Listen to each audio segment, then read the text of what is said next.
এরা নিজেদেরকে সুন্নি বলে দাবি করে, আল্লাহর কসম এরা সুন্নি নয়, এরা মুশরিক। কথা বলতে হবে, ঠিক কি না বলে? এরা হচ্ছে শিরিক এবং বেদাতের ডিলার নিয়ে ঘুরে বেড়াচ্ছে। গোটা বাংলাদেশটাকে এরা অশান্ত করে তুলছে। যখন গোটা বাংলাদেশে শিক্ষা সিলেবাস নিয়ে, মুসলমানের ঈমান নিয়ে, পর্দাপুষিতা নিয়ে, ইসলামী তাহজিব তামাদ্দুন নিয়ে ষড়যন্ত্র হয়, তখন এরা মুখের মধ্যে কুরুপ কেটে বসে থাকে। আবার মিলাদ এবং আপনার বিরিয়ানির প্যাকেট দেখলে সবগুলা পাগলের মতো সামনে কাতারে গিয়ে দাঁড়িয়ে যায়। আমার বক্তব্য হচ্ছে, বাতিলের বিরুদ্ধে জীবনে কথা বলে না, কিন্তু কবরের পাশে গিয়ে মৃত ব্যক্তির কাছে বিচার দাও, মৃত ব্যক্তির কাছে আত্মনাদ করো। আল্লাহর কসম করে বলি, এই লোক যে বোঝা বলেছে কবরের সামনে গিয়ে, যতক্ষণ না পর্যন্ত সে প্রকাশ্যে তওবা না করবে, যাদেরকে নিয়ে বলেছে তাদেরকে নিয়ে প্রকাশ্যে সে তওবা ঘোষণা না করবে, গোটা জাতি একে মুসলমান হিসেবে গ্রহণ করতে পারে না। মুশরিক ছাড়া সে কিচ্ছু নয়।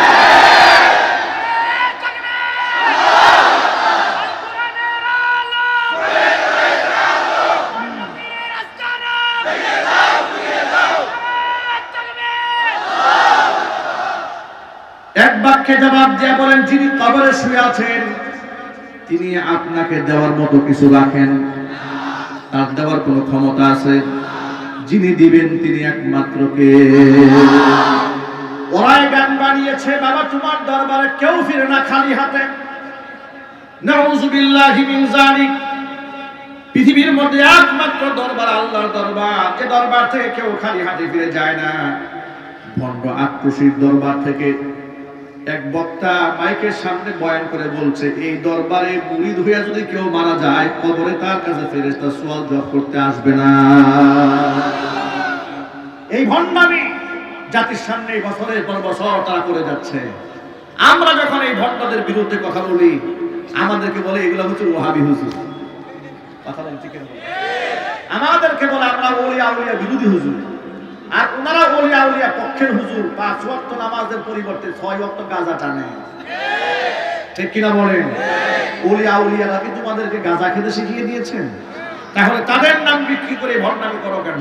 শিরিক বেদাত করো কেন? মনে রাখবেন, আলেমদের দায়িত্ব শুধুমাত্র সৎ কাজের আদেশ দেওয়া নয়, সৎ কাজের আদেশ দেওয়ার পাশাপাশি অসৎ কাজ থেকে মানুষকে নিষেধ করা, এটা আলেম ওলামাদের নীতি এবং নৈতিক দায়িত্ব। মনে রাখবেন, এই সমাজের মধ্যে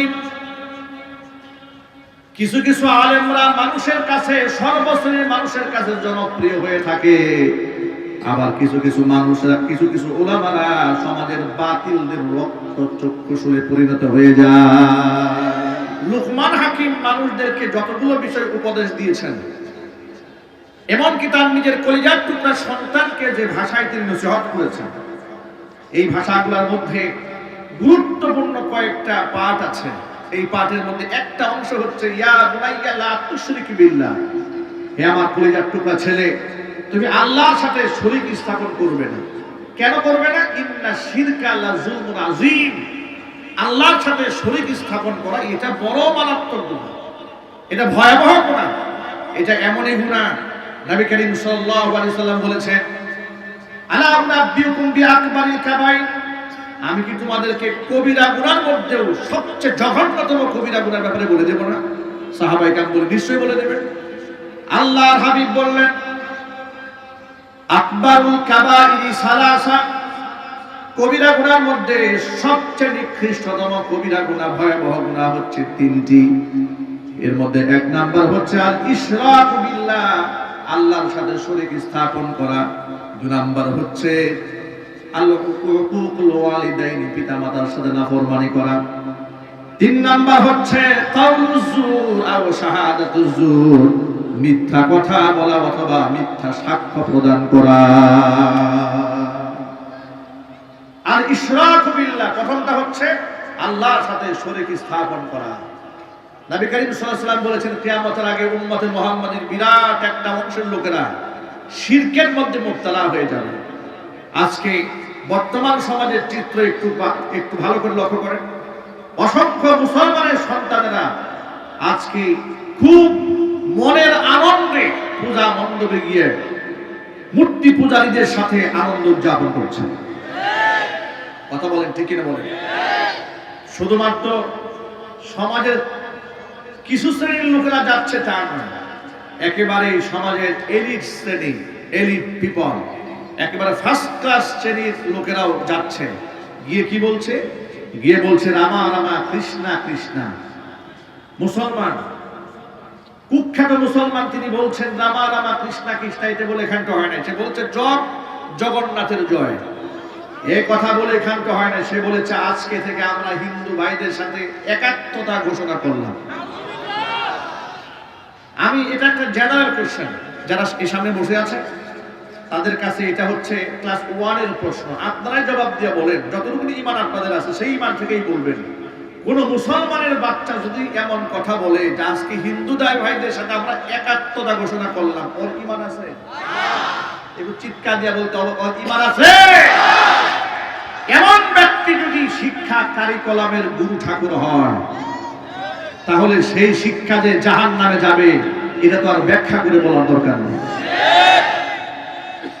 আমি আশ্চর্যান্বিত হয়ে যাই, মানুষ লেখাপড়া করে এমন রাম ছাগল হয় কি করে? কথা বলতে হবে ঠিক কিনা বলে? ন্যূনতম জ্ঞান যদি কারো থাকে, মুসলমানের সন্তান হয়ে বলে কি করে যে আপনি শিরকের সাথে একাত্মতা ঘোষণা করার পরে আপনার ঈমান থাকলো কি করে? কথা বলেন না ঠিক কিনা বলেন? শুধুমাত্র ওই সমস্ত বেওকুফ নাদানদের মানুষের মধ্যে শিরিক প্রচার করে তা নয়। আমার বলতে কোনো দ্বিধা নাই, আপনাদের সামনে আমি এই মুহূর্তে প্রমাণ উপস্থাপন করতে পারবো। বাংলাদেশে যতগুলি ভণ্ড মাজার পূজারী এই বাংলাদেশে আছে, তারা এই সমাজের মধ্যে শিরিক এবং বেদাতের প্রচারের সবচেয়ে বড় ডিলার। আমি কথা পরিষ্কার করে দিচ্ছি, হকপন্থী আল্লাহর ওলি কিংবা তাদের কবরের সাথে মাজারের সাথে আমাদের কোনো দুশ্মনী নাই, বরং তাদের প্রতি আমাদের অগাধ বিশ্বাস, ভালোবাসা, শ্রদ্ধা আছে না নাই? তাদের প্রতি মন প্রাণ উজাড় করা দুয়া ভালোবাসা আছে না নাই? আছে। আমরা বিশ্বাস করি তারা পৃথিবীতে সম্মানিত হয়েছেন, তাদের কর্মের কারণে আল্লাহ রাব্বুল আলামিন তাদেরকে সম্মানিত করেছেন। কথা বলতে হবে ঠিক কিনা? কিন্তু তাদের নাম বিক্রি করে, তাদের নাম বিক্রি করে গান বাজনার আসর, ঢোল তবলার আসর, নারী পুরুষের অবাধ মেলামেশা, নাচানাচি, কুদাকুদি, ধর্মের নামে ভণ্ডামি দেশে আছে না? মাত্র 2 দিন আগে একটা ভিডিও এসছে আমাদের কাছে। সারা বাংলাদেশে এই সমস্ত ভণ্ড মাজার পূজারীদের বিরুদ্ধে আমরা সারা বছর আপনাদেরকে সতর্ক করে এসেছি, যারা কিন্তু মানুষের ঈমান হরণ করে। আমরা যদি মাজার পূজারীদেরকে মাজার পূজারী বলি, তারা আমাদের বিরুদ্ধে অভিযোগ তোলে যে আমরা তো মাজার পূজা করি না, আমরা অলি ভক্ত, মাজারের পূজা আমরা করি না। এভাবে আমাদেরকে তারা পাবলিকলি ধোঁকা দিয়ে পাবলিককে বোকা বানাবার চেষ্টা করে। মাজার পূজা কাকে বলে আমি আপনাদেরকে একটুখানি দেখাচ্ছি। চট্টগ্রামের কুখ্যাত বক্তা, নাম নাকি তার জাহাঙ্গীর, সে একটা দরবারও খুলে বসছে, নাম দিয়েছে দরবারে জাহাঙ্গীরিয়া। আপনাদের সামনে নামটা উল্লেখ করে এই জন্য বলেছে, আপনারা বলবেন নামটা কেন বললেন? কেন বলেছে শোনেন। নামটা এই জন্য বলেছে, কোরআন শরীফে কথা বলতে হবে, কোরআন শরীফে ফিরাউনের নাম আছে, নমরুদের কথা আছে, কারুনের নাম ধরে ধরে অপকর্মের ফিহরিস্ত আল্লাহ বলে দিয়েছেন, যাতে করে পৃথিবীর মানুষ তাদের থেকে সতর্ক থাকতে পারে, তাদের কুকর্ম থেকে মানুষ যেন ঈমানকে বাঁচাতে পারে। এই সমস্ত ভণ্ড মৌলবীরা বক্তা সেজে বসে আছে, এলেম কালাম তো কিচ্ছু নাই, শূন্যের কোঠায় ওয়াজে বসে না একটা কোরআন বলবে, না মানুষের উপদেশমূলক ভালো কোনো কথা বলবে। কিছুদিন আগে বাংলাদেশের তরুণ প্রজন্মের একজন বিখ্যাত আলোচক মুফতি আলী হাসান উসামা, তাকে কোন এক বিষয়ে মিলাদ কিরাম নিয়ে চ্যালেঞ্জ দিয়েছিল। চ্যালেঞ্জ দেওয়ার পর তিনি যখন চ্যালেঞ্জ গ্রহণ করলেন, সে সরাসরি মাজারে গিয়ে উসামার বিরুদ্ধে নালিশ দিয়েছে যে বাবা আপনি দেখেন না যে কি চলতেছে, এগুলো কবরে গিয়ে নালিশ দিয়েছে। এবার এই লোকটা কবরে গিয়ে নালিশ না দিয়ে নতুন আরেক কাম করছে। নতুন কাজটা কি? এসএসসি পরীক্ষার্থীকে কয়েকটা পরীক্ষার্থীদেরকে ধরে নিয়ে মাজারে গেছে। মাজারে গিয়া কবরের সামনে দাঁড়িয়ে কবরের যিনি শুয়ে আছে তাকে ডেকে বলছে, ও বাজান আপনার কদম মোবারকে আমাদের সালাম, আপনার কাছে একটা দরখাস্ত নিয়ে আসছি, এই যে এই ছেলেগুলো আসছে, এদের তো পরীক্ষা, এদের ভুল ত্রুটি ক্ষমা করে তুমি কামিয়াব করে দিও। আমি কোনো আলেমের কথা বলবো না, আপনারা বলেন কোন মুসলমানের মুখ থেকে এমন কথা বের হতে পারে? কোন মুসলমান এমন বিশ্বাস করতে পারে যে আমার গুনাহ কিংবা আমার ভুল ত্রুটি ক্ষমা করবে যিনি কবরে শুয়ে আছে? এটা কি বিশ্বাস করা সম্ভব? কিন্তু দেখুন এই লোকটা এই কাজগুলো করছে, আপনাদের সামনে একেবারে ডকুমেন্টারি দিয়ে দিচ্ছি, দেখেন সেই বলে কি। এই ছেলেগুলো ওই সামনে পরীক্ষা কিভাবে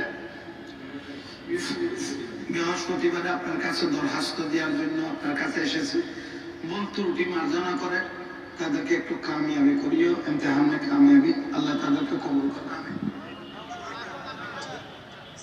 দরখাস্ত নিয়ে গেছে, বাচ্চাদের পরীক্ষায় পাশ করার জন্য দরখাস্ত নিয়ে গেছে কবরে। নাউজুবিল্লাহ কি বাড়ি গিয়ে বলবেন? আবার বাচ্চাদের ভুল ত্রুটি ক্ষমা করে দিয়ে বাচ্চাদেরকে ভুল ত্রুটি ক্ষমা করতে বলছে কবরে শুয়ে থাকা লোকটাকে। আল্লাহর কসম, ইমানের পথে অবিচল থেকে আমার মরণ যেন হয়।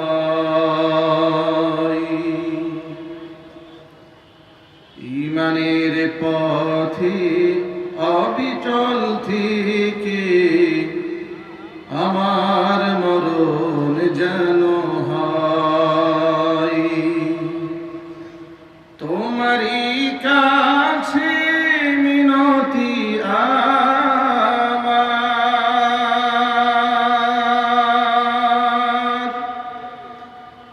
তোমারই কাছে মিনতি আমার, মহামহিম দয়াময়।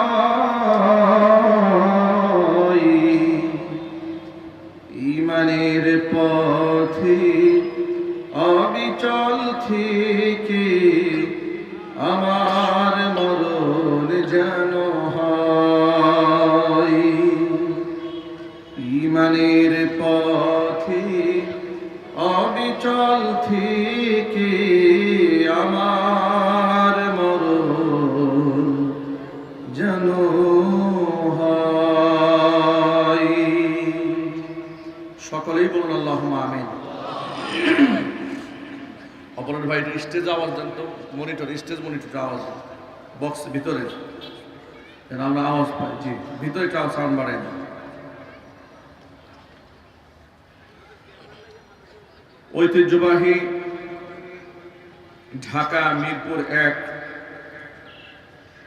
আনসার ক্যাম্প পাইকপাড়া মসজিদ সংলগ্ন ঈদগাহ মাঠে ওয়াকাফ সরকারি বাসভবন জামে মসজিদ কমিটির উদ্যোগে আয়োজিত আজকের এই 18তম বার্ষিক 2 দিনব্যাপী ওয়াজ মাহফিলের সমাপনী দিবসের শেষ অধিবেশনের সম্মানিত সভাপতি সাহেব, আমন্ত্রিত হাজারাত উলামায়ে কেরাম, মুরব্বিয়ান ইজম, অত্র এলাকা এবং পার্শ্ববর্তী এলাকার বিভিন্ন প্রান্ত থেকে ছুটে আসা দিন দরদি, ইমানদার, পরহেজগার, মুত্তাকি মুসলিম ভাইরা, পর্দার অন্তরে অবস্থানরত আমাদের সকলের শ্রদ্ধাভাজন পর্দানিশীন মা এবং বোনেরা, মহান আল্লাহ রাব্বুল আলামিনের দরবারে আলিশানে লাখ কোটি শুকরিয়া আদায় করছি যে মহান মুনিব মুসলিম উম্মার এই সঙ্গীন মুহূর্তে হাজারো প্রতিকূলতাকে উপেক্ষা করে, শত সহস্র বাধাকে পেরিয়ে নবী করিম সাল্লাল্লাহু আলাইহি ওয়াসাল্লামের ভাষায় বেহেশতের বাগানের মধ্যে উলামায়ে কেরামের মাজলিসে কোরআন হাদিসের মাহফিলে আমাদেরকে যথাসময়ে উপস্থিত হয়ে কোরআন সুন্নাহ থেকে আলোচনা শোনার সুযোগ করে দিয়েছেন। এই জন্য আপনারা খুশি না বেজার? কম না বেশি? উচ্ছ্বসিত কণ্ঠে, খুশি মনে, মন প্রাণ উজাড় করে আল্লাহ পাকের শেখানো ভাষায় শুকরিয়া আদায় করছি। জবান ছেড়ে দিয়ে সকলে একযোগে বলছি আলহামদুলিল্লাহ। রব্বানা লাকাল হামদ হামদান কাসীরা তাইয়িবান মুবারাকান ফীহি। রব্বানা লাকাল হামদু কামা ইয়ানবাগি লিজালালি ওয়াজহিকা وعظيم سلطانك আল্লাহ রাব্বুল আলামিন আজকের ওয়াজ মাহফিলকে কবুল করুন। অক্লান্ত পরিশ্রম করে এই জান্নাতের বাগান যারা সাজিয়েছেন, দূরদরাজ থেকে শোনার জন্য যারা এসেছেন, আজকের মাহফিলের ওসিলা করে আল্লাহ তাআলা সকলকে পরিপূর্ণ হেদায়েত নসিব করুন। কাল হাসরের কঠিন ময়দানে এই আয়োজন আল্লাহ তাআলা আমাদের সকলের নাজাতের জারিয়া হিসেবে কবুল করুন। অত্র এলাকার সমস্ত মুর্দেগানের কবর আযাব আল্লাহ তাআলা কিয়ামত পর্যন্ত বন্ধ করে দিন। সর্বোপরি আজকের মাহফিলের ওসিলা করে আল্লাহ রাব্বুল আলামিন আমাদের সকলকে পরিপূর্ণ হেদায়েত নসিব করুন। কোরআন সুন্নাহ থেকে বিশুদ্ধ কথাবার্তা বলার, শোনার, সেই অনুযায়ী আমল করার তৌফিক আল্লাহ তাআলা আমাদের সকলকে দান করুন। প্রিয় ভাইরা, এক বাক্যে জবাব দিয়ে বলুন তো, হেদায়েত দেওয়ার মালিক কে? আল্লাহ। পৃথিবীর কোন পীরের হাতে হেদায়েতের মালিকানা আছে? কোন আলেমের হাতে? কোন দরবেশের হাতে? সমস্ত হিদায়াতের একচ্ছত্র মালিকানা কার হাতে? আল্লাহ পাক যেন আমাদেরকে পরিপূর্ণ হেদায়েত নসিব করেন। পৃথিবীর ওলিয়া উলিয়া দরবেশ তো দূরের কথা, পৃথিবীর কোন নবী রাসূল হিদায়াতের মালিক ছিলেন না। আম্বিয়া আলাইহিমুস সালাতু ওয়াস সালাম যদি হিদায়াতের মালিক হতেন, তাহলে তাদের প্রিয় ভাজন ব্যক্তিরা ঈমান হারা হয়ে দুনিয়া থেকে বিদায় নিতেন না। হিদায়াতের মালিক যদি নবী নূহ আলাইহিস সালাতু ওয়াস সালাম হতেন, তাহলে তার সন্তান কেনান কাফেরদের সাথে মিলিত হয়ে প্লাবিত হয়ে আল্লাহর গজবে দুনিয়া থেকে বিদায় হতো না। হিদায়াতের মালিক যদি নবী লূত আলাইহিস সালাতু ওয়াস সালাম হতেন, তাহলে তার প্রিয়তমা স্ত্রীকে কওমে লূতের সাথে সম্পৃক্ত হয়ে আল্লাহর গজবে দুনিয়া থেকে বিদায় হতে হতো না। হিদায়াতের মালিক যদি নবী ইব্রাহিম আলাইহিস সালাতু ওয়াস সালাম হতেন, কলিজার টুকরা পিতা আযরকে মুশরিক অবস্থায় দুনিয়া থেকে বিদায় নেওয়ার প্রয়োজন হতো না। হিদায়াতের মালিকানা যদি দুজাহানের বাদশা ইমামুল মুরসালিন রাহমাতুল লিল আলামিন খাতামুল আম্বিয়া নবিয়ুনা মুহাম্মদুর রাসূলুল্লাহ সাল্লাল্লাহু আলাইহি ওয়াসাল্লামের হাতেই থাকতো হিদায়াতের মালিকানা, আল্লাহর হাবিবের প্রিয় ভাজন কলিজার টুকরা চাচা আবু তালেব ঈমান হারা হয়ে দুনিয়া থেকে বিদায় নিতেন। কথা বলতে হবে, ঠিক কি না? যেখানে আম্বিয়া আলাইহিমুস সালাতু ওয়াস সালাম হিদায়াতেরই মালিক ছিলেন না, যেখানে আম্বিয়া আলাইহিমুস সালাতু ওয়াস সালাম মানুষের হিদায়াতের মালিক নন, ভালো মন্দ করার মালিক নন, মানুষের চাহিদা পূরণ করার মালিক নন, চাহিদা পূরণ করার এককভাবে মালিককে। সেখানে কেউ যদি বিশ্বাস করে যে আমার মৃত পীর কিংবা আমার জিন্দা পীর আমার গুনাহ মাফ করে দেবে, কিংবা আমার পীর আমার মনের নেক বাসনা পূর্ণ করবে, কিংবা আমার মুসিবত থেকে আমাকে উদ্ধার করবে, সেই ব্যক্তির ঈমান আছে? চিৎকার দিয়ে বলুন, ঈমান আছে? ঈমান নেই। আমি আজকে আপনাদের সামনে সংক্ষিপ্ত পরিসরে কোরআন মাজিদের হাজার হাজার আয়াতের ভেতর থেকে সূরা লুকমানের ছোট্ট একটা আয়াতের অংশ আপনাদের সামনে তেলাওয়াত করেছি। লুকমান এমন একজন ব্যক্তির নাম যিনি নবী ছিলেন না, রাসূল ছিলেন না, পয়গম্বর ছিলেন না, কিন্তু তার নামে কোরআন শরীফে একটা সূরা আল্লাহ নাযিল করেছেন। আল্লাহ পাকের বড়ই মাহবুব পেয়ারা বান্দা তিনি ছিলেন। মানুষদেরকে শিরিক থেকে বিরত থাকার আহ্বান জানাতেন, বেদাত কুফর থেকে কুসংস্কার থেকে বিরত থাকার তিনি আহ্বান জানাতেন। আল্লাহ পাকের কাছে তিনি এতটাই প্রিয় ভাজন হয়েছিলেন, এতটাই পছন্দের পাত্র হয়েছিলেন, আল্লাহ রাব্বুল আলামিন হিকমার নূরে তার অন্তরকে আলোকিত করে দিয়েছিলেন। লোকমান হাকিম দেখতে কালো মানুষ ছিলেন, তিনি কীতদাস ছিলেন। সামাজিকভাবে যে একেবারে ধনাঢ্য ব্যক্তি, প্রচুর পরিমাণ সম্পদের মালিক এমন ছিলেন না, একেবারেই সাদা মাথা কীতদাস ছিলেন, কিন্তু হিকমাতে পরিপূর্ণ ছিল। কারণ সম্মান এবং ইলম এই দুটো দান করার মালিককে আল্লাহ রাব্বুল আলামিন তাকে ইলম দান করেছেন।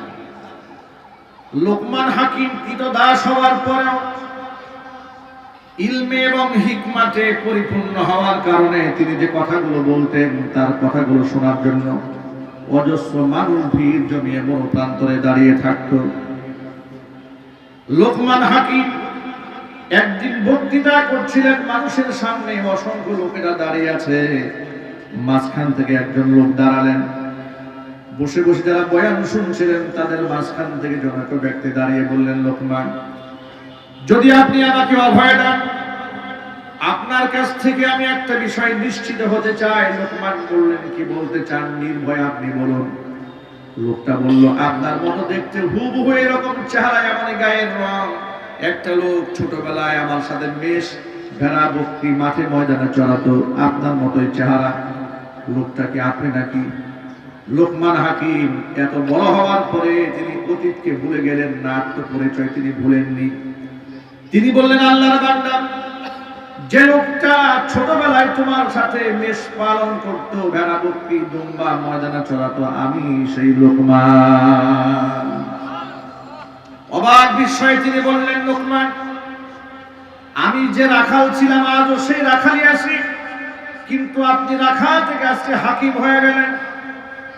আপনার কথা শোনার জন্য এত মানুষ জমা হয়ে যায়, এর কারণটা কি? লোকমান হাকিম বললেন, আমি কয়েকটা মূলনীতির উপর আমল করেছি, আল্লাহ পাক আমাকে মর্যাদা দান করেছেন।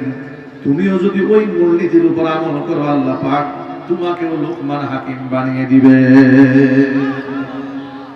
লোকমান হাকিম বললেন, আল্লাহর বান্দা শোনো, আমি আমার এই জবানে কোনোদিন বেহুদা অনর্থক কোনো কথা আমার জবান থেকে আমি উচ্চারণ করি নাই, বিনা প্রয়োজনে কোনো কথা বলি নাই।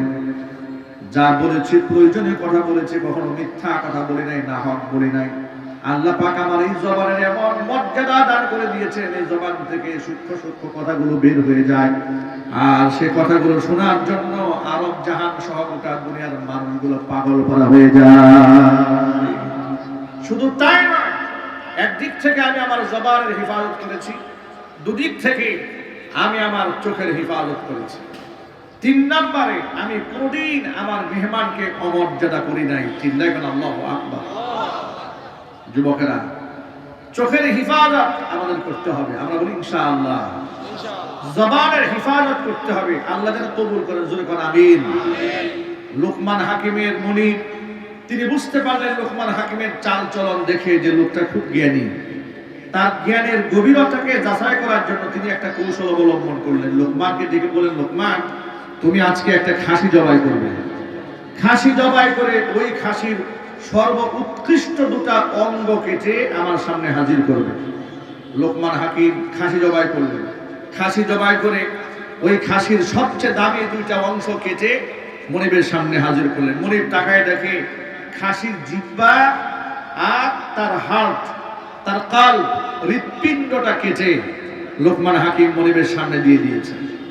মনিবের সামনে তিনি বোঝাতে চাইলেন যে একটা দেহের মধ্যে জবান এবং হার্টের চেয়ে গুরুত্বপূর্ণ আর কোনো অংশ নাই। কিছুদিন যাওয়ার পরে লোকমান হাকিমের মনিব আবার ডাকলেন, লোকমান, এদিকে আসো,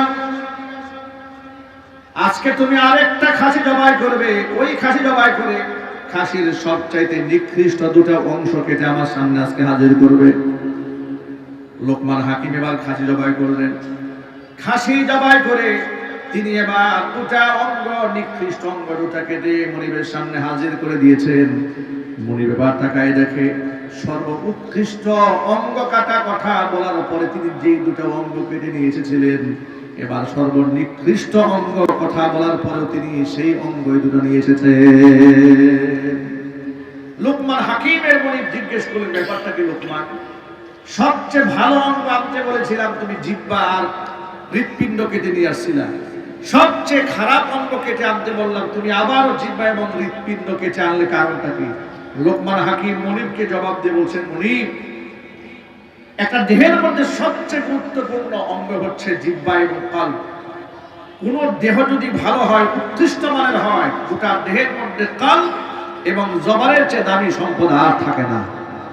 আর ব্যক্তি যদি নিকৃষ্ট হয়, তাহলে এই জবান আর কালবের মতো নিকৃষ্ট কোনো জায়গা দেহের মধ্যে আর থাকে না। কথা বলতে হবে, ঠিক কিনা বলেন? আজকে গোটা দুনিয়ার দিকে একটু তাকিয়ে দেখুন, পৃথিবীতে যত মানুষ সম্মানিত হয়েছে, অধিকাংশ মানুষ সম্মানিত হয়েছে এই জবানের কথার কারণে। আবার যত মানুষ অসম্মানিত হয়েছে, জুতার বাড়ি খেয়েছে এই মুখের কথার কারণেই খেয়েছে। অতিরিক্ত কথা বলা, অতি কথন বলা, বাচালগিরি করা, অপ্রাসঙ্গিক কথা বলা, এগুলা বলে বলে সমাজের মধ্যে ফাসাদ তৈরি করে, ফাসাদ বর্পা করে দেয়। এই যে দেশের মধ্যে যত শ্রেণীর বুদ্ধিজীবী আছে, যত প্রকারের নারীবাদ আছে, যত প্রকারের কথা করে ট্রান্সজেন্ডার আছে, এগুলা অতি কঠোর বেশি বুদ্ধিগিরি দেখাতে দেখাতে এমন কুবুদ্ধি জাতির সামনে উপস্থাপন করে পাবলিক যেখানে পায় সেখানে জুতা পিটা করে। গুরুত্বপূর্ণ অঙ্গ হচ্ছে জবান। এই জবানের বলে খেলাপি করা যাবে না। প্রিয় ভাইরা, আজকে আপনাদের সামনে সংক্ষিপ্ত আকারে একটা কথা বলতে হয়। লুকমান হাকিম মানুষদেরকে যতগুলো বিষয় উপদেশ দিয়েছেন, এমনকি তার নিজের কলিজার টুকরা সন্তানকে যে ভাষায় তিনি নসিহত করেছেন, এই ভাষাগুলোর মধ্যে গুরুত্বপূর্ণ কয়েকটা পাঠ আছে। এই পাঠের মধ্যে একটা অংশ হচ্ছে ইয়া বুনাইয়া লা তুশরিক বিল্লাহ, হে আমার কলিজার টুকরা ছেলে, তুমি আল্লাহর সাথে শরীক স্থাপন করবে না। কেন করবে না? ইন্না শিরকা লাযুলমুন আযীম, আল্লাহর সাথে শরীক স্থাপন করা এটা বড় মারাত্মক গুনাহ, এটা ভয়াবহ গুনাহ, এটা এমনই গুনাহ নবী করিম সাল্লাল্লাহু আলাইহি সাল্লাম বলেছেন, আলা উনাব্বিউকুম বিআকবারিল কাবাইর, আমি কি তোমাদেরকে কবিরা গুনার মধ্যেও সবচেয়ে জঘন্যতম কবিরা গুনার ব্যাপারে বলে দেব না? সাহাবায়ে কেরাম বলে, নিশ্চয়ই বলে দেবেন। আল্লাহর হাবিব বললেন, আকবারুল কাবাইরি সালাসা, কবিরা গুনার মধ্যে সবচেয়ে নিকৃষ্টতম কবিরা গুনাহ, ভয়াবহ গুনাহ হচ্ছে তিনটি। এর মধ্যে এক নাম্বার হচ্ছে আল ইশরাক বিল্লাহ, আল্লাহর সাথে শরীক স্থাপন করা। দুই নাম্বার হচ্ছে আল হুকুকুল ওয়ালিদাইন, পিতামাতার সাথে নাফরমানি করা। তিন নাম্বার হচ্ছে কাউলুজ জুর আও শাহাদাতুজ জুর, মিথ্যা কথা বলা অথবা মিথ্যা সাক্ষ্য প্রদান করা। আর ইশরাক বিল্লাহ, প্রথমটা হচ্ছে আল্লাহর সাথে শরীক স্থাপন করা। নবী করিম সাল্লাল্লাহু আলাইহি ওয়াসাল্লাম বলেছেন, কিয়ামতের আগে উম্মতে মুহাম্মাদের বিরাট একটা অংশের লোকেরা শিরকের মধ্যে মুবতালা হয়ে যাবে। আজকে বর্তমান সমাজের চিত্র একটু ভালো করে লক্ষ্য করেন। অসংখ্য মুসলমানের সন্তানেরা আজকে খুব মনের আনন্দে পূজা মণ্ডপে গিয়ে মূর্তি পূজারীদের সাথে আনন্দ উদযাপন করছে। কথা বলেন, ঠিক কিনা বলেন? শুধুমাত্র সমাজের কিছু শ্রেণীর লোকেরা যাচ্ছে তা নয়, একেবারে সমাজের এলিট শ্রেণী, এলিট পিপল, একেবারে ফার্স্ট ক্লাস শ্রেণীর লোকেরাও যাচ্ছে। গিয়ে কি বলছে? গিয়ে বলছে রামা রামা কৃষ্ণা কৃষ্ণা।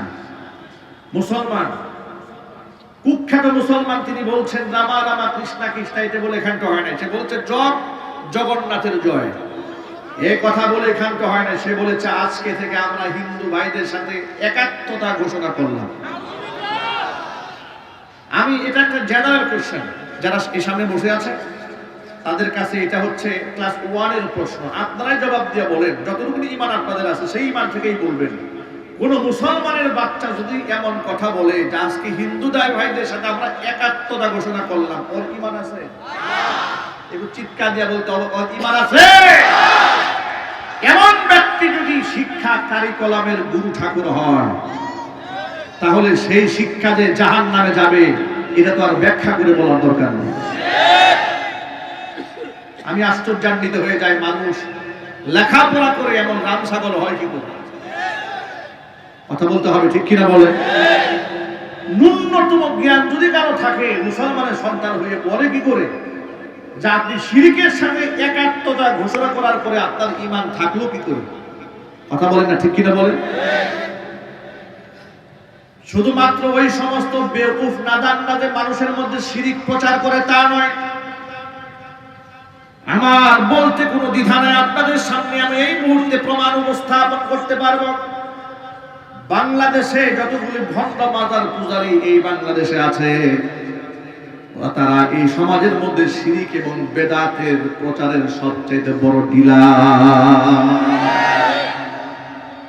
আমি কথা পরিষ্কার করে দিচ্ছি, হকপন্থী আল্লাহর ওলি কিংবা তাদের কবরের সাথে, মাজারের সাথে আমাদের কোনো দুশ্মনী নাই, বরং তাদের প্রতি আমাদের অগাধ বিশ্বাস, ভালোবাসা, শ্রদ্ধা আছে না নাই? তাদের প্রতি মন প্রাণ উজাড় করা দোয়া, ভালোবাসা আছে না নাই? আছে। আমরা বিশ্বাস করি তারা পৃথিবীতে সম্মানিত হয়েছেন, তাদের কর্মের কারণে আল্লাহ রাব্বুল আলামিন তাদেরকে সম্মানিত করেছেন, কথা বলতে হবে ঠিক কিনা? কিন্তু তাদের নাম বিক্রি করে, তাদের নাম বিক্রি করে গান বাজনার আসর, ঢোল তবলার আসর, নারী পুরুষের অবাধ মেলামেশা, নাচানাচি, কুদাকুদি, ধর্মের নামে ভণ্ডামি এই দেশে আছে না? মাত্র দুদিন আগে একটা ভিডিও এসছে আমাদের কাছে। সারা বাংলাদেশে এই সমস্ত ভণ্ড মাজার পূজারীদের বিরুদ্ধে আমরা সারা বছর আপনাদেরকে সতর্ক করে এসেছি, যারা কিন্তু মানুষের ঈমান হরণ করে। আমরা যদি মাজার পূজারীদেরকে মাজার পূজারী বলি, তারা আমাদের বিরুদ্ধে অভিযোগ তোলে যে আমরা তো মাজার পূজা করি না, আমরা অলি ভক্ত, মাজারের পূজা আমরা করি না। এভাবে আমাদেরকে তারা পাবলিকলি ধোঁকা দিয়ে পাবলিককে বোকা বানাবার চেষ্টা করে। মাজার পূজা কাকে বলে আমি আপনাদেরকে একটুখানি দেখাচ্ছি। চট্টগ্রামের কুখ্যাত বক্তা, নাম নাকি তার জাহাঙ্গীর, সে একটা দরবারও খুলে বসছে, নাম দিয়েছে দরবারে জাহাঙ্গীরিয়া। আপনাদের সামনে নামটা উল্লেখ করে এই জন্য বলেছে, আপনারা বলবেন নামটা কেন বললেন? কেন বলেছে শোনেন। নামটা এই জন্য বলেছে, কোরআন শরীফে কথা বলতে হবে।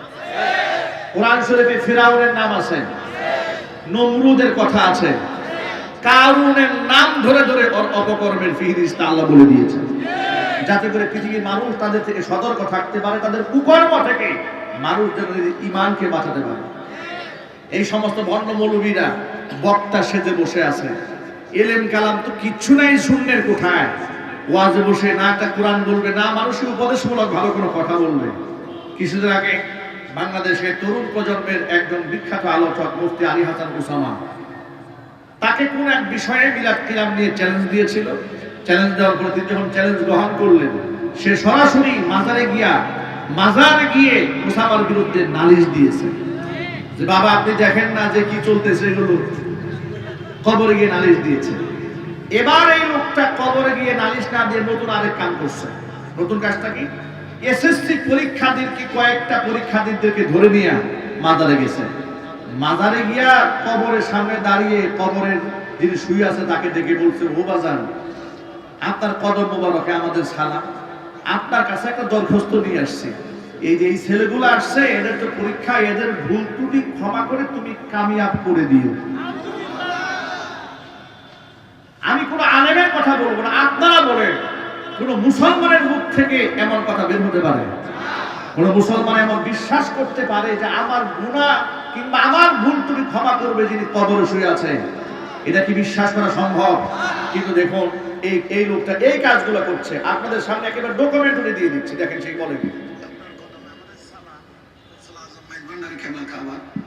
এই ছেলেগুলো ওই সামনে পরীক্ষা কিভাবে বৃহস্পতিবারে আপনার কাছে দরখাস্ত দেওয়ার জন্য আপনার কাছে এসেছে। ভুল ত্রুটি মার্জনা করে তাদেরকে একটু কামিয়াবি করিও, ইমতিহানে কামিয়াবি, আল্লাহ তাদেরকে কবুল করে। দরখাস্ত নিয়ে গেছে, বাচ্চাদের পরীক্ষায় পাশ করার জন্য দরখাস্ত নিয়ে গেছে কবরে। নাউজুবিল্লাহ কি বাড়ি গিয়ে বলবেন? আবার বাচ্চাদের ভুল ত্রুটি ক্ষমা করে দিয়ে বাচ্চাদেরকে ভুল ত্রুটি ক্ষমা করতে বলছে কবরে শুয়ে থাকা লোকটাকে। আল্লাহর কসম, এরা নিজেদেরকে সুন্নি বলে দাবি করে, আল্লাহর কসম এরা সুন্নি নয়, এরা মুশরিক। কথা বলতে হবে ঠিক কিনা বলে? এরা হচ্ছে শিরিক এবং বেদাতের ডিলার নিয়ে ঘুরে বেড়াচ্ছে। গোটা বাংলাদেশটাকে এরা অশান্ত করে তুলছে। যখন গোটা বাংলাদেশে শিক্ষা সিলেবাস নিয়ে, মুসলমানের ঈমান নিয়ে, পর্দাপুশিতা নিয়ে, ইসলামী তাহজিব তামাদ্দুন নিয়ে ষড়যন্ত্র হয়, তখন এরা মুখের মধ্যে কুরুপ কেটে বসে থাকে। আবার মিলাদ এবং আপনার বিরিয়ানির প্যাকেট দেখলে সবগুলা পাগলের মতো সামনে কাতারে গিয়ে দাঁড়িয়ে যায়। আমার বক্তব্য হচ্ছে বাতিলের বিরুদ্ধে জীবনে কথা বলে না, কিন্তু কবরের পাশে গিয়ে মৃত ব্যক্তির কাছে বিচার দাও, মৃত ব্যক্তির কাছে আত্মনাদ করো।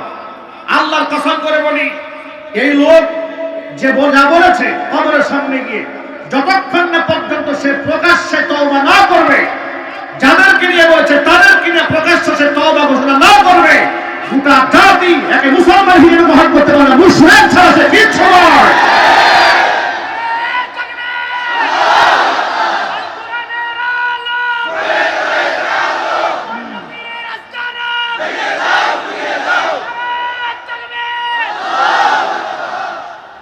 এক বাক্যে জবাব দিয়ে বলেন, যিনি কবরে শুয়ে আছেন তিনি আপনাকে দেওয়ার মতো কিছু রাখেন? তার দেওয়ার কোনো ক্ষমতা আছে? যিনি দিবেন তিনি একমাত্র কে? ওরাই গান বানিয়েছে, বাবা তোমার দরবারে কেউ ফিরে না খালি হাতে। নাউযুবিল্লাহি মিন যালিক। পৃথিবীর মধ্যে একমাত্র দরবার আল্লাহর দরবার, যে দরবার থেকে কেউ খালি হাতে ফিরে যায় না। ভণ্ড আক্রোশীর দরবার থেকে এক বক্তা মাইকের সামনে বয়ান করে বলছে, এই দরবারে মুরিদ হইয়া যদি কেউ মারা যায়, কবরে তার কাছে ফেরেশতা সওয়াল জবাব করতে আসবে না। এই ভণ্ডামি জাতির সামনে বছরের পর বছর তারা করে যাচ্ছে। আমরা যখন এই ভণ্ডদের বিরুদ্ধে কথা বলি, আমাদেরকে বলে এগুলো হচ্ছে ওহাবি হুজুর। কথা বলেন ঠিক না? আমাদেরকে বলে আমরা ওলিয়া আউলিয়া বিরোধী হুজুর, আর ওনারা ওলিয়া আউলিয়া পক্ষের হুজুর। 5 ওয়াক্ত নামাজের পরিবর্তে 6 ওয়াক্ত গাঁজা টানে। ঠিক কিনা বলেন? ওলিয়া আউলিয়ারা কি তোমাদেরকে গাঁজা খেতে শিখিয়ে দিয়েছেন? তাহলে তাদের নাম বিক্রি করে ভণ্ডামি করো কেন? শিরিক বেদাত করো কেন? মনে রাখবেন, আলেমদের দায়িত্ব শুধুমাত্র সৎ কাজের আদেশ দেওয়া নয়, সৎ কাজের আদেশ দেওয়ার পাশাপাশি অসৎ কাজ থেকে মানুষকে নিষেধ করা, এটা আলেম ওলামাদের নীতি এবং নৈতিক দায়িত্ব। মনে রাখবেন, এই সমাজের মধ্যে কিছু কিছু আলেমরা মানুষের কাছে, সর্বশ্রেণীর মানুষের কাছে জনপ্রিয় হয়ে থাকে। আবার কিছু কিছু মানুষরা, কিছু কিছু ওলামারা সমাজের বাতিলদের রক্ত চক্ষুশূলে পরিণত হয়ে যায়। কথা বলেন? কিছু কিছু আলেম আছে এমন, গুলালু মার্কা, এগুলা সব তরকারিতে চলে, ঠিক না? হলুদের মতো সব জায়গায় এগুলোর ব্যবহার হয়। এগুলো আস্তিকের দরবারেও পাবেন, নাস্তিকের দরবারেও পাবেন, মুশরিক বেঈমানদের দরবারেও পাবেন। সব দরবারে এদেরকে পাওয়া যাবে। এদের প্রতি রাম বা নাস্তিক বেঈমান সবাই খুশি। এমন কিছু মৌলবী নাই বাংলাদেশে? একটু জোরে বলতে হবে, নাই? দেখবেন বাতিলদের এবং নাস্তিকদের দৃষ্টিতে এরা হচ্ছে আধ্যাত্মিক হুজুর। কি হুজুর? আধ্যাত্মিক হুজুর। আর যারা অসৎ কাজ থেকে বাধা দেয়, এরা হচ্ছে উস্কানিমূলক হুজুর, উগ্রপন্থী হুজুর, মৌলবাদ হুজুর। ঠিক কিনা? এই শব্দগুলো ওরা আবিষ্কার করেছে। কিন্তু আমি আপনাদেরকে আজকে একটা মূলনীতি বলবো। সেই মূলনীতি হচ্ছে, কোরআন মাজিদে আল্লাহ সুবহানাহু ওয়া তাআলা বলে দিয়েছেন, সূরা লুকমানের মধ্যে যে আয়াত আপনাদের সামনে আমি তেলাওয়াত করেছি, লুকমান হাকিম তিনি তার সন্তানকে যে নসিহত করেছিলেন, গুরুত্বপূর্ণ একটা অংশ হচ্ছে শিরক করা যাবে না। আল্লাহ পাক যেন শিরকের মতো ভয়াবহ গুনাহ থেকে আমাদের সকলকে হেফাজত করে। যদি বলেন আমিন। শিরকের সাথে আমাদের কোনো সম্পর্ক থাকবে? আল্লাহ যেন আমাদের সকলকে মাহফুজ থাকার তৌফিক দান করেন। দেখুন, প্রসঙ্গক্রমে ছোট্ট একটা কথা বলি। কিছুদিন পরে লাইলাতুন নিসফি মিন শাবান, শাবান মাসের মধ্য রজনী, ভারত, পাকিস্তান, বাংলাদেশ, আমাদের এই উপমহাদেশে এটাকে শবে বরাত হিসেবে উল্লেখ করা হয়। এই শবে বরাত নিয়ে গোটা বাংলাদেশের মধ্যে একটা শ্রেণী আছে, খুব মাঠকে ঘোরাতে করছে বেশ কয়েকটা বছর ধরে আমরা দেখতে পাচ্ছি। শবে বরাত নিয়ে এই উপমহাদেশে আছে বাড়াবাড়ি, আছে ছাড়াছাড়ি। বাড়াবাড়ি যেমন কি আছে, চরম পর্যায়ে বাড়াবাড়ি, এটাকে লাইলাতুল কদরের চাইতেও দামি মনে করেন। সারা রাত জেগে থাকবে যুবকরা, ইয়াং ছেলেরা মোটর বাইক নিয়ে গোটা শহর ঘুরে বেড়াবে। সারা রাত ঘুম যেন না আসে, প্রয়োজনে বিড়ি খাবে কিন্তু ঘুমাবে না। কথা বলেন? দেখে বলছি, দেখে গাজীপুরে একজন দেখি রাত বাজে প্রায় 1:30, তো এক ছেলে বিড়ি খাচ্ছে। আমি বললাম যে ভাই, এই গভীর রাত জেগে কষ্ট করে বিড়ি খাচ্ছেন, হুজুর ঘুম আসতেছে, তাই জেগে থাকার তো অনেক জবাব আছে, এই জন্য বিড়ি খেয়ে রাতটা জাগাই দিতেছে। এভাবে বিড়ি খেয়ে সে রাত কাটিয়ে দিচ্ছে। একদিক থেকে বাড়াবাড়ি, এই রাতটাকে লাইলাতুল কদরের চেয়ে গুরুত্বপূর্ণ মনে করা, এক পর্যায়ে বাড়াবাড়ি। এমনকি হালুয়া রুটি বানিয়ে এটাকে একটা হালুয়া রুটি দিবস বানানো, এটা আরো মারাত্মক ফিতনা। আপনার এই রাতটা পৃথিবীর সমস্ত মুহাক্কিক, উলামা এবং ফুকাহাদের কাছে গুরুত্বপূর্ণ একটা বিষয় হচ্ছে, এটা একটা ফজিলতপূর্ণ রাত, ঠিক কিনা? এই রাতকে আপনি ইবাদতের মাধ্যমে উদযাপন করেন, আল্লাহর কাছে সাহায্য প্রার্থনা করেন, কান্নাকাটি করেন। 11 জন সাহাবী থেকে বিশুদ্ধ সূত্রে বর্ণিত আছে, নবী করিম সাল্লাল্লাহু আলাইহি ওয়াসাল্লাম বলেছেন, ইন্নাল্লাহা সায়াত্তালিউ ইলা খালকিহি ফি লাইলাতিন নিসফি মিন শাবান, শাবান মাসের মধ্য রজনীতে আল্লাহ পাক তার গোটা সৃষ্টিকুলের দিকে বিশেষ দৃষ্টি আরোপ করেন। ফায়াগফিরু লিজামিই খালকিহি, তিনি তার সমস্ত সৃষ্টিকুলকে ক্ষমা করে দেন এই রাতে দুইটা শ্রেণীর লোক বাদ দিয়ে, ইল্লা লিল মুশরিকিন আও মুশাহিদিন, একমাত্র মুশরিক তাকে আল্লাহ মাফ করেন না, আরেক হচ্ছে মুশাহিদ, যেই ব্যক্তি হিংসুক ওকে আল্লাহ মাফ করে না। মানুষের প্রতি যার বিদ্বেষ আছে অন্তরে আল্লাহ তাকে মাফ করে না, যা শিরকের গুনার মধ্যে মুবতালা আল্লাহ তাকে মাফ করে না। প্রিয় ভাইরা, এখান থেকে কি বোঝা গেল? শিরিক থেকে বাঁচার দরকার আছে না নাই? শবে বরাতের রাতের ফজিলত পেতে গেলে আমাদেরকে শিরিক মুক্ত ঈমান রাখতে হবে, এমনকি সাথে সাথে হিংসা মুক্ত অন্তর রাখতে হবে। আল্লাহ যেন কবুল করেন, জোরে বলেন আমিন। কিন্তু এই রাতের ফজিলত থাকার পর কিছু লোকেরা বলে শবে বরাত বলতে কোরআন হাদিসে কিছুই নাই। এই ধরনের কথা সমাজে প্রচলিত আছে না নাই? তারা কেন বলে শোনেন, তারা আবার একটা যুক্তি দাঁড় করিয়ে বলেন যে শবে বরাত এমন কোন শব্দ কোরআনেও নাই, হাদিসেও নাই। আপনাদের মনে রাখা উচিত, কোরআন হাদিসে হুবহু শব্দ থাকলে তার অস্তিত্ব থাকবে, হুবহু শব্দ না থাকলে অস্তিত্ব থাকবে না। কথাটি সঠিক নয়। কোরআন হাদিসে কোথাও নামাজের কথা নাই, কোরআন হাদিসে কোথাও রোজার কথা নাই, কোরআন হাদিসে কোথাও দুজকের কথা নাই, কোরআন হাদিসে কোথাও বেহেশতের কথা নাই। তাহলে কোরআন হাদিসে কি আছে? নামাজের কথা নাই, নামাজ শব্দ কোরআন হাদিসে কোথাও নাই। কোরআন হাদিসের মধ্যে আছে সালাত। কোরআন হাদিসে কি আছে? সালাত আছে। এরপরে রোজার কথা কোরআনে কোথাও নাই। হাদিসে কি আছে? সিয়াম আছে। কুতিবা আলাইকুমুস সিয়াম, কোরআনে হাদিসে সিয়াম আছে, রোজা শব্দ নাই। বেহেশত এই শব্দ কোরআনে নাই। কোরআনে আছে কি? জান্নাত। এরপরে দুজক নাই, কোরআনে আছে কি? জাহান্নাম আছে, নার আছে। তাহলে শব্দে শব্দে থাকলেই তার অস্তিত্ব থাকবে, শব্দ না থাকলেই সেটা নাই হয়ে যাবে। এটা একটা ভণ্ডামি যুক্তি ছাড়া কিছু নয়। শবে বরাত এভাবে কোরআন হাদিসে নাই। আছে কি? লাইলাতুন নিসফি মিন শাবান, শাবান মাসের মধ্য রজনী। আবার এই বিশুদ্ধ হাদিস দ্বারা পাওয়া গেল আল্লাহ পাক তার সৃষ্টি করে সব মানুষকে ক্ষমা করেন, মুশরিক আর হিংসুক ছাড়া। তাহলে এই রাতটাকে মুক্তির রজনী বললে কি গুনাহ হবে নাকি? কথা বলে না, গুনাহ হবে। যেহেতু এই রাতে আল্লাহ পাক আমভাবে মানুষদেরকে ক্ষমা করে দেন, এই জন্য শবে বরাত, বরাত মানে মুক্তি, সব মানে রাত্রি, ফার্সি শব্দ মানে মুক্তির রজনী। কিসের রজনী? মুক্তির রজনী। সুতরাং এই রাত নিয়ে যারা বাড়াবাড়ি করেন আল্লাহ পাক তাদের বোঝার তৌফিক দান করেন, যারা সারাসারি করেন এখান থেকে বের হয়ে এসে বান্দাদেরকে ইবাদত বন্দেগীর প্রতি মানুষদেরকে আহ্বান করার তৌফিক দান করেন, জোরে বলেন আমিন। আমার প্রিয় যুবক ভাইরা, সৎ কাজের আদেশ লোকমান হাকিম তার সন্তানকে করার নির্দেশ দিলেন। তিনি বললেন, ইয়া বুনাইয়া, ও আমার কলিজার টুকরা সন্তান, আকিমিস সালাতা, তুমি নামাজ কায়েম করো। ওয়া'মুর বিল মা'রুফি ওয়ানহা আনিল মুনকার, সৎ কাজের আদেশ দাও আর অসৎ কাজ থেকে মানুষদেরকে বাধা প্রদান করো, নিষেধ করো।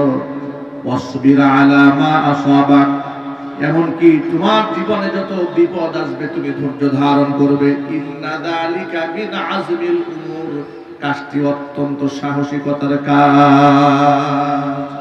মনে রাখেন, সৎ কাজের আদেশ দিতে গেলে কোনো সাহস লাগে না। কথা বলতে হবে, ঠিক কিনা বলেন? আপনি মানুষকে একটু ভালো কথা বললেন, এটা বলার জন্য কি অনেক সাহস লাগবে? আপনাকে বীর পুরুষ হতে হবে, আপনাকে সাহসী হতে হবে অসৎ কাজ থেকে বাধা দেওয়ার সময়। কথা বলেন, ঠিক কিনা বলেন? সৎ কাজের আদেশের কথা সবাই বলে, এমনকি অমুসলিমরাও বলে। সৎ কাজের আদেশের কথা, কিছু ভালো কথা বলে, মানুষকে দান করেন, সহযোগিতা করেন, পর উপকার করেন, ঘর ভেঙে গেছে ঘর বানিয়ে দেন, ক্ষুধার্ত মানুষকে আহার্য দান করেন, এরকম নৈতিক কিছু সৎ কথা সবাই বলতে পারে। অসৎ কাজ থেকে নিষেধ করা, এটা বলার জন্য বিরাট হিম্মতের প্রয়োজন আছে না নাই? অসৎ কাজ থেকে যখন আপনি নিষেধ করবেন তখনই বাধা আসবে, বিপত্তি আসবে।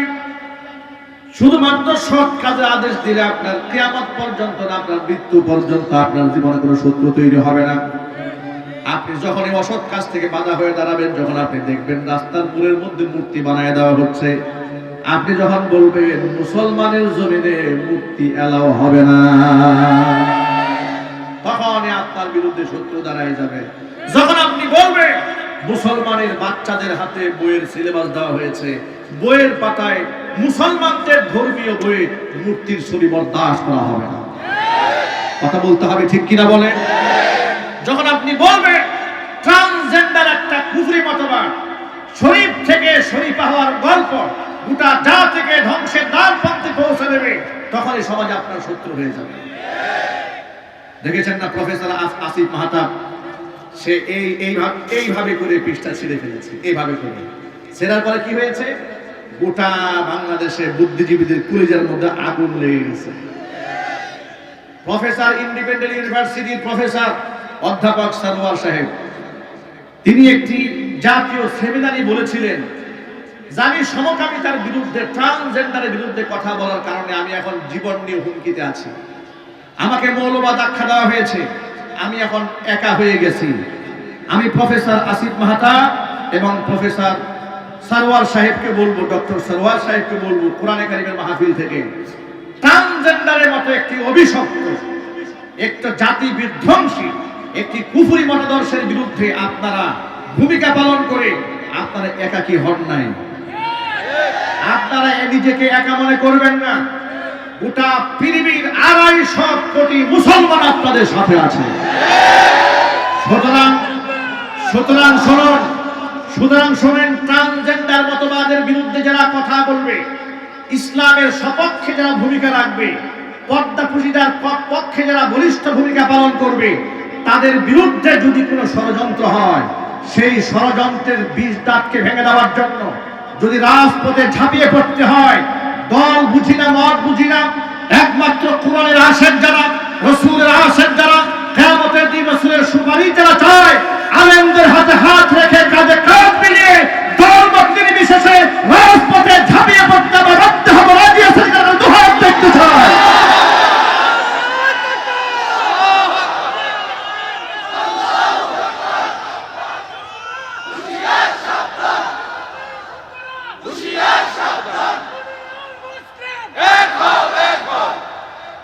যুবকেরা ভয় পাওয়ার কোনো কারণ নাই। কিয়ামতের দিন আল্লাহ রাব্বুল আলামিন 5টা প্রশ্নের সম্মুখীন না করে আমার পা এক কদম হাসরের ময়দান থেকে সরাতে দেবেন না। নবী করিম সাল্লাল্লাহু আলাইহি ওয়াসাল্লাম বলেছেন, লা ইয়াজালু কদম ইবনি আদম ইয়াউমাল কিয়ামাতি হাত্তা ইউসআল আন খামসিন। 5টা প্রশ্নের জবাব না দিয়ে হাসরের ময়দান থেকে পা সরানো যাবে না, এক চুল সামনে যাওয়া যাবে না। প্রথম প্রশ্ন হচ্ছে আমরিহি ফিমা আফনা, তার জীবনটা কোন কাজে ব্যয় করেছে, জবাব দিয়ে যাও। 2 নম্বর প্রশ্ন হচ্ছে ওয়ান শাবাবিহি ফিমা আবলা, জীবনের মধ্যে সবচেয়ে গোল্ডেন মোমেন্ট হচ্ছে যৌবনকাল কোন কাজে ব্যয় করেছো, জবাব দাও। 3 নম্বর প্রশ্ন হচ্ছে ওয়ান মালিহি মিম্মা ইকতাসাবা, সম্পদ সম্পর্কে প্রশ্ন করা হবে, কোন উৎস থেকে উপার্জন করেছিল, জবাব দাও। 4 নাম্বার হচ্ছে ওয়াফিমা আনফাকা, উপার্জিত সম্পদ কোন কাজে ব্যয় করেছিল, জবাব দাও। 5 নাম্বার প্রশ্ন হচ্ছে ওয়ামাদা আলিমা ফিমা ওয়ামাদা আমিলা ফিমা আলিমা, যতটুকু ইলম হাসিল করেছিলে তদ অনুযায়ী কতটুকু বান্দা তুমি আমল করেছিলে। 5টা প্রশ্নের সম্মুখীন পীর ওলি ধর্মের সকলকে হতে হবে। 1 নাম্বার জীবন সম্পর্কে প্রশ্ন করা হবে, জীবনটা কার দেওয়া, জোরে বলেন। 2 নম্বর হচ্ছে যৌবনকাল, এই একজন মানুষের জীবনের সবচাইতে স্বর্ণযুগ জীবনের যৌবনকালটা, সেই যৌবনকালটা কোন কাজে ব্যয় করেছিল, জবাব দাও। আজকে বহু যুবক আছে নাপাক নেতা কর্মীদের পিছনে পড়ে পড়ে এত জোরে জোরে স্লোগান দেয় নেতার নামে, কোনদিন আল্লাহু আকবার বলে তার জবান থেকে স্লোগান বের হয় না। মুসলমানের সন্তান আল্লাহু আকবার বলে না। এমনকি এক কুলাঙ্গার বলেছিল কিছুদিন আগে, আল্লাহু আকবার এই স্লোগান নাকি নিষিদ্ধ দলের স্লোগান। আমি আমার ভাষায় বলেছি যে বিয়াদব বলেছে, নারায়ে তাকবীর আল্লাহু আকবার স্লোগান এটা নিষিদ্ধ দলের স্লোগান, ওর নিষিদ্ধ পল্লীতেই মনে হয় জন্ম হয়েছে। তা না হলে আল্লাহু আকবার স্লোগানকে সে নিষিদ্ধ দলের স্লোগান বলে কি করে? এই সাহস পায় কোথা থেকে? তোমরা যদি লম্পট বদমাস নেতা কর্মীদের প্রশংসা মাইক লাগিয়ে করতে পারো, আমরা হাজারটা মাইক লাগিয়ে এর থেকে উচ্চ আওয়াজে আমরা আমাদের রবের প্রশংসা করতে চাই। সুতরাং যুবকেরা, এই শক্তি, এই যৌবন আল্লাহ দিয়েছেন, খামোখা দেন নাই। এটাকে ওই বইমেলায় গিয়ে ওই তিশা আর মুস্তাকের সাথে তামাশা করার জন্য যৌবন আল্লাহ দেন না। যুবকরা কথা বলতে হবে, ঠিক কিনা? আমি অবাক হয়ে যাই সাবরিনার মতো একটা দুশ্চরিত্রা লম্পট প্রতারক মহিলা বই লেখে, আর সেই বইয়ের স্টলে দাড়ি টুপিওয়ালা গিয়া তার সাথে সেলফি তোলে। শুনেছি মুস্তাক তিশাকে নাকি বইমেলা থেকে বের করে দেওয়া হয়েছে। আমার তাদের বিয়ে নিয়ে আমি কোনো বক্তব্য দিতে চাই না, বক্তব্য দিতে চাই তাদের নষ্টামি এবং ভণ্ডামি নিয়ে। আপনি বিবাহ করেছেন, আপনার প্রয়োজন করতেই পারেন। আপনি কাকে বিয়ে করবেন, কি জন্য বিয়ে করবেন, সেই ব্যাখ্যাটা আপনি আমার কাছে দেওয়ার কেউ না, আমি জানারও কেউ না। কিন্তু আপনি বিবাহ করে যে রঙ্গলীলা করেন, বাচ্চাদেরকে যৌন সুরসুরি দেন, যুবকদের মনের মধ্যে শয়তানি তৈরি করেন, সমাজের মধ্যে নষ্টামি ভণ্ডামি তৈরি করেন, এটা নিয়ে আমাদের আপত্তি আছে। কথা বলতে হবে, ঠিক কিনা বলেন? এটা নিয়ে আমাদের ঘোর আপত্তি আছে। কথায় কথায় আপনি বলেন যে আমি তো এটা করি নাই, বিবাহ করেছি। বিবাহ করেছেন তো, বিবাহ তো সবাই করেছে, আপনার মতো শয়তানি কয়জনে করেছে? কথা বলতে হবে, ঠিক কিনা বলেন? তাদেরকে নাকি বইমেলা থেকে অপমান করে বের করে দেওয়া হয়েছে। আমি আজকে কোরআনের মাহফিল থেকে আহ্বান জানাবো, 3 বছর জেল খেটেছে সাবরিনা। করোনাকালীন সময়ে জাতির সাথে প্রতারণা করেছে, ভুল চিকিৎসা দিয়ে, ভুল সার্টিফিকেট দিয়ে, প্রবাসীদের সাথে ধোঁকাবাজি করেছে, মানুষের জীবন নিয়ে তারা হেসলা করেছে। কথা বলেন, ঠিক কিনা? সেই লোক মহিলা নাকি বন্দির নামক বই লিখেছে এবং অশ্লীল অঙ্গভঙ্গিতে তিনি দাঁড়িয়ে থাকেন মেকআপ করে বইমেলায়। যুবকরা হুমড়ি খেয়ে পড়ে। যুবকরা লজ্জা করেন, আল্লাহকে ভয় করুন। আজকে শুনলাম, সেদিন দেখেছি পত্রিকাতে যে বইমেলাতে গাঁজাখুরদের গাঁজা ধোয়ার যন্ত্রণায় পাবলিক ঢুকাই মুশকিল হয়ে গেছে। যে বই মেলায় ইসলামিক বইয়ের স্টল থাকে না, সেখানে তো গাঁজার মেলা বসবেই। কথা বলেন, ঠিক কিনা? সুতরাং গাঁজা মুক্ত যদি বই মেলা বানাতে চান, তাহলে সেখানে ইসলামিক বইয়ের স্টল দিয়ে দেন, আলেম ওলামাদের অভয়ারণ্য বানায় দেন, পীর বুজুর্গদের ঢোকার সুযোগ করে দেন। জাতির শ্রেষ্ঠ সন্তানরা যে বেলায় থাকে, সেখানে কোনো অশ্লীল কাজ হতে পারে না। যুবকেরা আমার, যৌবনটা আল্লাহ পাক দিয়েছে, এই যৌবনটা ইসলামের কাজে ব্যয় করতে হবে, কোরআনের পক্ষে কাজে লাগাতে হবে, ইনশাআল্লাহ বলেন। সুতরাং ট্রান্সজেন্ডারের মতো কুফরি মতবাদের বিরুদ্ধে গোটা বাংলাদেশের আলেম সমাজ সোচ্চার ভূমিকা পালন করছে। দেশের ইসলামিক আইকন এবং বুদ্ধিজীবী মহল থেকে আওয়াজ উঠেছে। এমনকি শিক্ষা সিলেবাসে এ পর্যন্ত যত প্রকারের কুসংস্কার, যত প্রকারের অশ্লীলতা বইয়ের পাতায় পাতায় পরতে পরতে ঢুকিয়ে দেওয়া হয়েছে, এগুলার পরিবর্তন করতেই হবে। যদি এটা পরিবর্তন করা না হয়, গোটা বাংলাদেশের আলেম সমাজ গোটা দেশের সব ধরনের মানুষদেরকে নিয়ে রাজপথে নামতে বাধ্য হবে। সুতরাং আমাদের লাস্ট ওয়ার্নিং, আমার আগামী প্রজন্মকে ঈমানকে ঠিক রাখার জন্য, আমার আগামী প্রজন্মের বাংলাদেশের তাহজিব, তামাদ্দুন, কৃষ্টি কালচারকে ঠিক রাখার জন্য যে সমস্ত কুফরি সংস্কৃতি বইয়ের পাতায় সিলেবাস দেওয়া হয়েছে, অনতি বিলম্বে সেগুলোকে প্রত্যাহার করে দিতে হবে। যদি প্রত্যাহার করা না হয়, সর্বশেষ আলেম সমাজ যদি আপনাদেরকে আহ্বান করেন, আপনারা সারা দিতে রাজি আছেন না? ইনশাআল্লাহ কারা কারা রাজি আছেন? এবার তো হাত দেখতে চাই। আল্লাহ তুমি সকল ভাইদেরকে ঐক্যবদ্ধ হওয়ার তৌফিক দান করুন।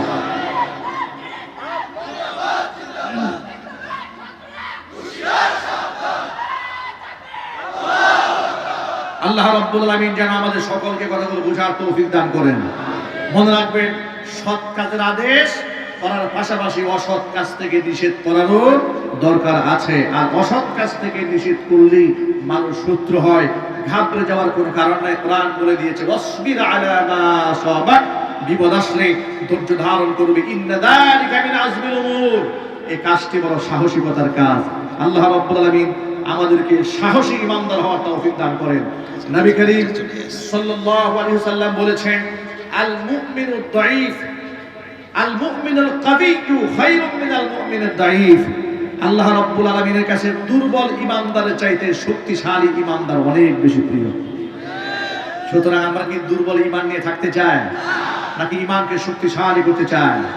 সুতরাং আজকের পর থেকে গোটা জীবনটা কোরআন সুন্নাহর জন্য উৎসর্গ করে দিলাম। বলেন আলহামদুলিল্লাহ। দিয়েছি কিন্তু দেব না। বলেন আমি আমার জীবনটা কোরআনের জন্য উৎসর্গ করে দিলাম। আলহামদুলিল্লাহ বলেন। আল্লাহ পাক যেন কবুল করেন, মঞ্জুর করেন। সকলে জোরে বলুন আমিন। প্রিয় ভাইরা, আপনারা কেউ ছত্রভঙ্গ হবেন না।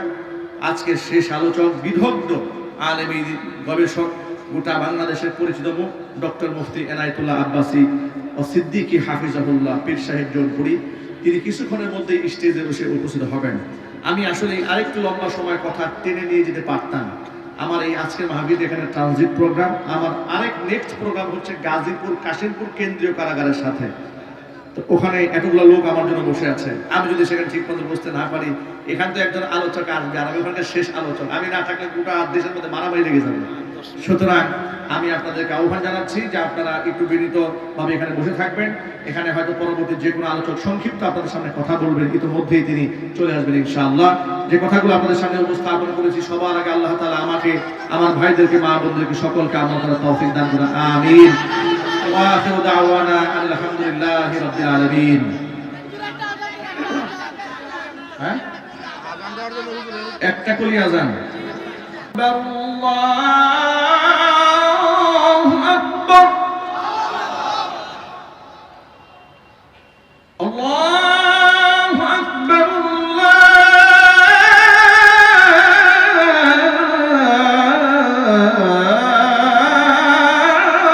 আকবার।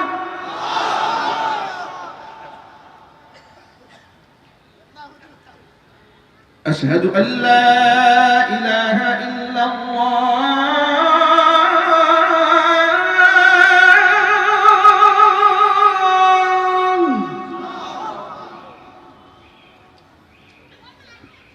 أشهد أن لا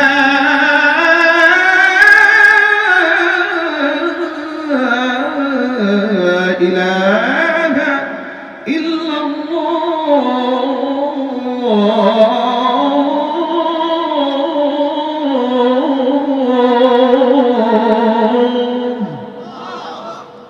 আজানের এই ধ্বনিটি এখন এতটুকুনি। আল্লাহ রাব্বুল আলামিন আজানের প্রতি যে ভক্তি মহব্বত আমাদের দান করেছেন, নামাজের প্রতি মহব্বত আল্লাহ পাক আরো বাড়ায় দেন। আমিন।